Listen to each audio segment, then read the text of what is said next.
क्यों किया, फिर पूरा बन गया या पहले सब हो गया? नहीं, मैंने पहले लिखा था इस गाने को, और एक दिन राज से मुलाकात हुई तो राज ने बोला सर इन दिनों क्या चल रहा है, तो मैंने कहा यार आज ही कुछ ख्याल आया था तो मैंने गाना लिखा। तो राज को मैंने सुनाया, राज ने बोला सर ये गाना मेरा है, मैं इस गाने को बनाऊंगा, आप किसी को दोगे नहीं। मैंने कहा बिल्कुल तुम लोग बनाओ, और इसने जो बनाया आज आपके सामने क्या कमाल की कंपोजिशन है वो गाना। और इसकी खासियत है कि लिखे हुए पे भी बनाता है, ये सबसे बड़ी बात है इस कंपोज़र की। और मेलोडीज कितना है वो आप सुन रहे हैं। सर आपने सोचा था कि ये वैलेंटाइंस दिन पर ये गाना लॉन्च होगा, and you are the king of romance, जो आज सुबह भी हमारी मुलाकात हुई थी सर, तो ये कहीं आपकी निजी जिंदगी से ये मतलब लिखी हुई, कैसे मतलब बनाया पूरा गाना? देखिए क्या होता है, जो हर शख्स जो अपनी ज़िंदगी जीता है ना, उसकी एक अपनी जर्नी होती है, और उस जर्नी में धूप छाँव होती है, कई मौसम होते हैं, और जब ख़ास करके वो राइटर वो शख्स और उन मौसमों से गुजरा है तो उसके काम में, उसकी क्रिएशन में, उसके आर्ट में कहीं ना कहीं वो आपको नज़र आएगा। कुछ मेरा अपना है, कुछ ज़माने का है। जी वाह, आई थिंक ये बहुत अच्छा है, कुछ मेरा है कुछ ज़माने का है। Thank you. Coming to Lolly sir, how was the experience working on this, if you could just share with us? Experience when I heard the song, so it was so touchy and it was so romance, and you know the melody. तो I am a musician, तो पहले ही attack music पे ही हुआ, you know it's a very wonderful song. And Ashish भाई came to me and he told me that ये गाना है। मैंने बोला अरे ये गाना तो करना ही है मुझे, और मैंने मेरे रेफरेंसेस दिखाया, तो you are so you know so happy with that. मैंने बोला ये चलो करते हैं गाना जल्दी। तो फिर उसके बाद में आई सॉ प्रज्ञा, मैंने बोला अरे ये तो नेक्स्ट डोर गर्ल है, यही तो चाहिए गाने में, you know she was so perfect in that casting. तो आई थॉट दैट काम बनने लगा, you know. Then after that Rishabh came into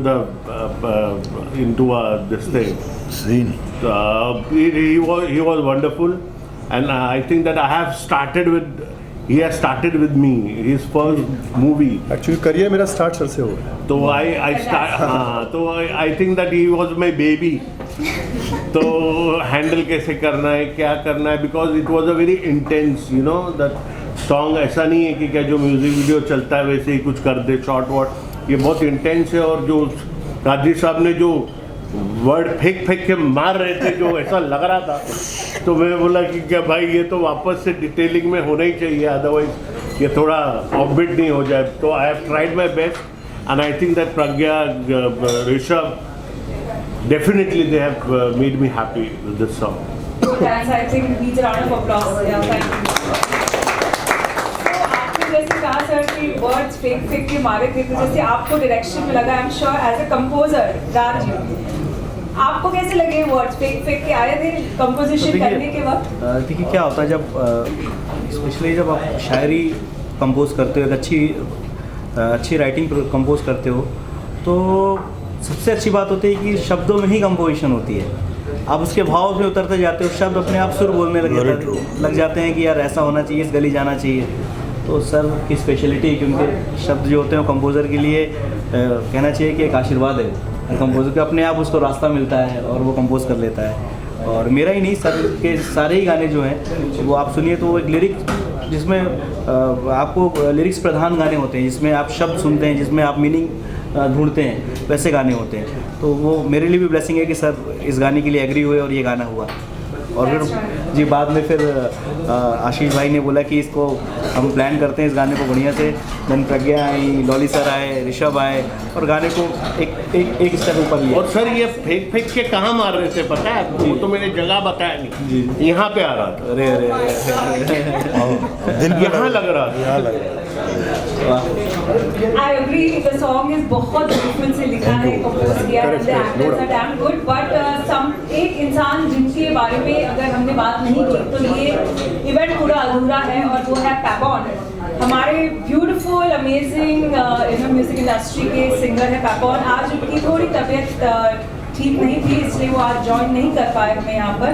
but we hope कि बहुत जल्द very soon we will be having another song with Papon and he will be right here with us for the next launch also. So Raj bhai, how was your experience as in with Papon? थोड़ा आपने इनको कैसे how did you treat it? देखिए जब गाना हुआ तो पहला जो आदमी के लिए हुक पॉइंट होता है ना, वो ये था कि कादरी साहब का लिरिक्स है, तो अरे वाह कादरी साहब का लिरिक्स है, ये तो बहुत अच्छा होगा। फिर सुनते हैं गाना, उन्होंने सुना, उनको गाना बहुत पसंद आया, लेकिन उनका वो एक ऑनेस्ट सिंगर है, ऑनेस्ट आर्टिस्ट हैं, और मेरा ये मानना है कि हम सबको भी इतना ईमानदार होना चाहिए अपने काम के प्रति। तो उन्होंने कहा कि मैं गा के कोशिश करता हूँ, अगर अच्छा लगा तो रखना, नहीं तो उसको डिलीट कर दूँगा। तो जब आपने सोचा था your first video and that too Papon as an I am sure नहीं, मेरी फर्स्ट वीडियो नहीं है। अच्छा, okay, this is my first video, I have done lot of videos with Papon. It's first, या विद पेपॉन एंड वेल, मैं शुरू कहाँ से करूँ? इस गाने में ऑलरेडी इतने बड़े बड़े सीनियर लोग हैं, सैयद साहब हैं इसमें, और लॉली सर हैं, राज भाई हैं, और पेपॉन है इसमें। गाना बहुत ही खूबसूरत था, बहुत ही लाजवाब है, खूबसूरत। इस गाने के लिए बेस्ट पार्ट क्या था कि एज एन एक्टर मुझे ज़्यादा सोचना नहीं पड़ा, क्योंकि इसकी कॉम्पोजिशन और वर्डिंग्स इतने थे कि मैं आइज़ बंद करता था और ऊपर से लॉली सर मेरे साथ थे। I did my first film with him. मेरा लाइफ का जो फर्स्ट सॉन्ग था, लॉली सर ने उसको कोरियोग्राफ किया था, एंड आज उन्हीं के साथ मैं गाना कर रहा हूँ। तो अमेजिंग जर्नी थी, एंड सैयद साहब ने इतना खूबसूरत लिखा है, तो उसमें मुझे ज़्यादा मुश्किल नहीं हुई। सर कैसे है? स्ट्रिक्ट टीचर है या एकदम लीनिएंट है? बिल्कुल, मैं बहुत मारता हूँ अच्छा, सर तो कुर्सी में खड़े रह के मारता हूँ। सर बिल्कुल टेडी बियर है, इतना लंबा है। सर बिल्कुल टेडी बियर की तरह है। मैंने उनको बोला, मैंने कहा आप मुझे इनका बेस्ट पार्ट क्या होता है, एक आर्टिस्ट को जब आप बता देते हो ना कि ऐसा ऐसा परफॉर्म करना है, he himself is such a wonderful actor, और ये आपको करके बताएंगे कि तू ऐसा कर, तो I just have to copy him, that's it. And एक एक्टर अगर इतना भी नहीं कर सकता तो फिर वो एक्टर किस बात का? और मेरा लक है ना किस पे साथ देता है, माई लक, बहुत सॉफ्ट गाने होते हैं, बहुत कम मेलोडी होता है, और क्लियर वर्ड्स होते हैं, तो I think I can go straight away, I can bounce in that. तो जैसे कि क्या मैं I was in the shows, और शो में मेरे को लगता था कि ऐसे ही कुछ करना है, तो मेरे को मज़ा आता था। बट मेरे लाइफ का पहला गाना इतना लो था, क्या बोलती तू मेरे खंडा, तो मैंने बोला इसमें मैं क्या करूं, ये मैं तो रिदम वाला हूं। लेकिन मुझे मालूम पड़ा कि नहीं, उस टाइम ये वर्ड मुझे क्लियर आ जाता है, तो मेरे वो जिस्म में उतरता है, और उसके बाद ही शायद मैं उसको कन्वे कर सकता हूँ अच्छे से, नहीं तो वो ना खो जाता है, टाड़ा में खो जाता है। लेकिन ये इतना सिंपल आता है, तो I think that audience will enjoy. और ये एक बार, दो बार, तीसरे बार तो समझ ही जाओगे कि इसकी फीलिंग्स, इसके शॉट्स, और मेरे एक्टर्स लोग क्या एक्सप्रेशन दे रहे हैं और क्या वर्ड चल रहा है। जी, coming to your second actor जो चुपचाप सुन रही है कब से, प्रज्ञा, आपकी एक्सपीरियंस क्या है इस गाने को लेकर? मेरा एक्सपीरियंस मतलब मेरा ये फर्स्ट एल्बम है, बट मैं बहुत शौक थी, मेरे लिए बहुत लकीली चांस था कि मैं इतने बड़े कलाकार के साथ काम कर रही हूँ। मैंने कभी एक्सपेक्ट नहीं किया था कि मैं कादरी साहब के लिरिक्स पे काम करूँगी, और ऑफकोर्स पैपॉन सिंगर तो मेरा हमेशा फेवरेट सिंगर रहा है। और राज भाई से जब मैं मिली थी ना, तो राज भाई इतने डाउन टू अर्थ थे ना कि मुझे यकीन ही नहीं हो रहा था कि इन्होंने इतने बड़े कॉम्पोजिशन किए हुए हैं। और लॉली सर तो इतने अच्छे से उन्होंने डायरेक्ट किया है ना कि मुझे ऐसा लगा ही नहीं कि मैं शूट कर रही हूँ।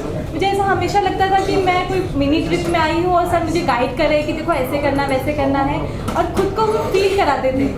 तो मुझे ऐसा लगता था कि अरे वाह, काम करने में बहुत मज़ा आ रहा है। तो मेरा एक्सपीरियंस इज सुपर्ब था। So what is the best thing that you remember इस वीडियो में, that is your best moment and your best memory? सारे ही बेस्ट थे, हाँ, बट कुछ टाइम पे मुझे ऐसा लगता था कि मैं बहुत ज़्यादा एक्सप्रेसिव था। मैं सोचती थी मैं कैसे कर पाऊँगी। लॉली सर ऐसे तो मुझे कुछ नहीं, सिर्फ सोचो ये करना है, ये आया, तुम्हें क्या सोचना है, ये सारी चीज़ें, मतलब ऑफकोर्स सारी चीज़ें ही बेस्ट थी, तो सारा ही बेस्ट थी मेरे लिए। So राज भाई, ये फर्स्ट सॉन्ग है विद कादरी साहब आपका या नहीं, हमने कई गाने किए हैं सब स्टडीज में।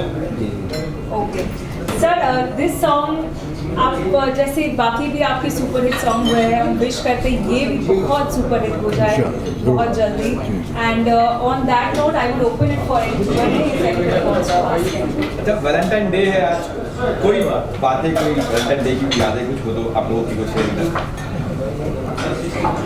मोहब्बत की बात हो रही है, प्यार की बात हो रही है और टाइगर मूवी आ रही है। अरे सर अभी वो तो राज है, राज भी राज भाई बताएंगे राज। बहुत भाई, साल पहले दफन हो गए। आप बताओ।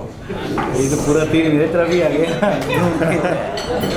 सर अच्छा गाना आया है और देखिए वैसे तो अगर आदमी की सोच देखा जाए तो हर दिन ही वैलेंटाइन डे है उसका, जब वो मान ले, लेकिन हर चीज़ को एक डे के रूप में निर्धारित किया गया तो उस रूप को उसी डे को हम लोगों ने यूटिलाइज़ किया है। एक अच्छा सा लव सॉन्ग है और एक सबसे अच्छी लाइन है इसमें कि आपने लास्ट में देखा होगा कि रेस्पेक्ट की बात की गई है। तो आप जब प्यार करते हो तो प्यार की पहली सीढ़ी रिस्पेक्ट होती है। जब आप किसी का सम्मान करते हो तो आप उसको प्यार कर सकते हो। ये प्यार नहीं होता कि आपने प्यार किया और उसको मारना पीटना शुरू कर दिया, ये कुछ कर दिया। तो हम एक दूसरे का रिस्पेक्ट करें, ये सब एहतराम ज़रूरी है। एहतराम बिल्कुल सही बात है। तो मोहब्बत में एहतराम जरूरी है, सर ने कहा। हाँ ऋषभ, तुम्हारे कोई दास्तान हो तुम्हारी कोई दास्तान हो तो। मेरा तो सर आपने एक्चुअली गाने में जो बता दिया, मैं कितनी लड़कियों को बोल रहा हूँ क्यों किया उन्होंने। ये एक्चुअली इतना कॉमन चीज़ है कि हर लड़का लड़की एक दूसरे से ज़रूर बोलते रहते हैं कि यार तूने ऐसा क्यों कर दिया है। तो ये गाना ऑलरेडी इतना मासेस का है। ये सर का सबसे बड़ा मैंने सैयद साहब के आई थिंक हमने ऐसा कोई गाना नहीं है जो नहीं सुना। इनके गाने की सबसे बड़ी खूबसूरती ये होती है कि ये मास के गाने बनाते हैं। आप हर गाने को अपने आप से रिलेट कर सकते हैं। आप इनका कोई भी, चाहे मर्डर का गाना हो, जन्नत का हो, जिस्म का हो, कोई गैंगस्टर का हो, आप इनका कोई भी गाना अगर आप पिक करेंगे आप सोचेंगे कि यार ये तो मेरी लाइफ स्टोरी ही गा रहे हैं। तो इसीलिए हर आदमी मास अपने आप से रिलेट कर पाता है। और ये गाने की खूबसूरती यही है कि क्यों किया भाई, हर आदमी बार बंद 2 मिनट बंद कर दो भाई ना, 2 मिनट के बंद कर दो, अपने लोग ही है। सॉरी सर, 2 मिनट के बंद कर दो सर प्लीज सर। फिर स्टार्टिंग हाँ फिर से या क्या सवाल था? मोहब्बत की बात चल रही थी तो कि मेरा सवाल हाँ आपका क्या सवाल है? तो आपने रिसेंटली पैपी सॉन्ग कर रहे थे सैया ऑनलाइन लड़की, इसके बाद ये नया कॉन्सेप्ट आपको मिला, तो आपकी क्या थॉट्स थे? नहीं, मैं बहुत लकी रहा हूँ। मैं अभी 7-8 गाने कर चुका हूँ। मुझे सारे गाने अलग अलग फ्लेवर्स के ही मिले। अभी जो चित्रांगना के साथ मैंने गाना किया था बिल्कुल अलग था। फिर मिक्का पाजी के साथ जो किया था वो बिल्कुल अलग था।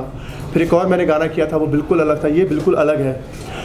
ये गाने की बहुत मुझे जो खूबसूरती लगी इस गाने की वो ये कि वही जो मैं भी बता रहा था कि आप मास जो हर एक आदमी के दिल में क्वेश्चन होता है। हर आदमी ने धोखा खाया है, हम सब ने खाया, लॉली सर ने तो बहुत खाया है।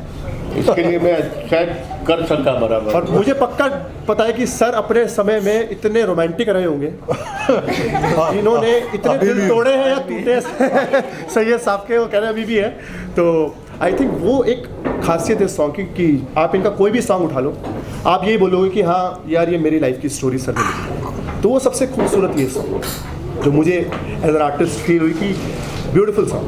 लगभग सर एक न्यू कमर को ट्रैक्शन करना और एक मंजियों को कितना डिफरेंट, कितना आसान है ये? देखो मैं एक बात बोलता हूँ, मंजिया हुआ होता है ना वो गड़बड़ कर देता है क्योंकि वो बहुत कुछ सीख जाता है।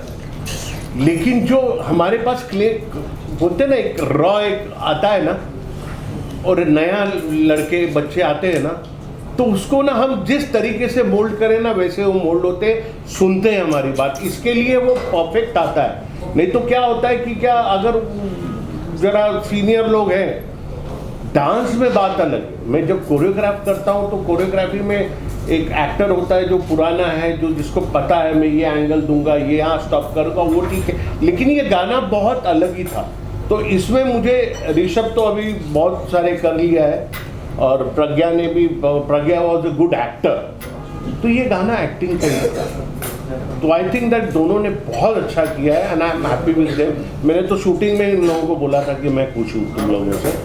और क्या है, मैंने बहुत से सलमान भाई के साथ कर लिए गाने, आमिर भाई के साथ कर लिए, शाहरुख भाई के साथ कर लिए, सब खान लोगों के साथ कर लिए। लेकिन यहाँ ये गाना है ना, खुद में एक खान था तो इसको पूरा प्रिपेयर करके, इसको सब कुछ करके, और हमारे बॉस हैं आशीष जी, उनको समझाने और हमको खुद को समझने, फिर उनके बाद इन दोनों में के जिस्म में डालना, एक्सप्रेशंस करना, I think that it was a very easy but it was very tough for me. और जैसे प्रज्ञा ने बोला कि मुझे मालूम ही नहीं पड़ा, मैं पिकनिक जाके आ गई, तो क्या है कि वो बच्चे लोगों ने जो बोला वो किया एंड दे वर 100%। तो ऐसे में काम किसी को कुछ नहीं पता चला कि गाना कैसा हुआ, और ये आप लोग के सामने। लॉली सर का ये बेस्ट पार्ट है कि आप इनके साथ जब एक एक्टर जब परफॉर्म कर रहा होता है, उसको माइंड से बहुत ज़्यादा पीस, शांति चाहिए होती है, उसको आप डिस्टर्ब नहीं कर सकते, एक जोन में होते हैं, तो वो जोन में रखते हैं और बहुत हैप्पी जोन में रखते हैं, तो उनके साथ परफॉर्म करना बहुत इजी हो जाता है। क्योंकि हम लोगों ने यूरोप में भी जब गाना किया था, तो वहाँ तो सर के पास इतने मतलब वो नहीं हो पाया कि हम जब बाहर जाते हैं तो इतनी टीम नहीं लेके जा पाते हैं, तो वहाँ पर भी सर ने मतलब अकेले सिंगल हैंडेडली इतना अच्छे से कर लेते हैं। यहाँ पर भी यही हुआ कि सर बता देते हैं कि आपको ऑन स्क्रीन ये मुझे चाहिए, और उतने ही शॉट लेंगे, आपसे एक्स्ट्रा काम नहीं करवाएंगे, वो बेस्ट पार्ट हो जाता है हमारा। प्रज्ञा, यहाँ पे कैसा एक्सपीरियंस रहा आपका? मेरा एक्सपीरियंस बहुत ही सुपर था। मैंने कभी रियलाइज़ नहीं किया था कि मतलब मैं किसी डायरेक्टर के साथ इतनी कंफर्टेबली काम करूँगी। मैंने एक सेकंड के लिए भी कभी भी नहीं सोचा कि मतलब मैं फ्रेश हूँ या मेरा ये पहला है। मतलब मुझे ऐसा लगता था कि सब चीज़ परफेक्ट जा रहा है, क्योंकि अगर कुछ मिस्टेक भी होता था ना तो लॉली सर पर्सनली आते थे और मुझे बोलते थे कुछ भी मत सोचो, सिर्फ ये फील करो अंदर से कि आपके साथ ऐसा ऐसा हो रहा है तो क्या रिएक्शन हो सकता है। वो चीज़ों को मैं अंदर लेती थी, फील करती थी, और वो डेफिनेटली डन हो जाता। क्या शक्ल से ऐसा लगता हो, लेकिन वह ऐसा इंसान ऐसे है नहीं एक्चुअली, इज वेरी। सर की वैसी बातें जो आपको याद रहे, कुछ बात है? सर की बातें तो बहुत ही है।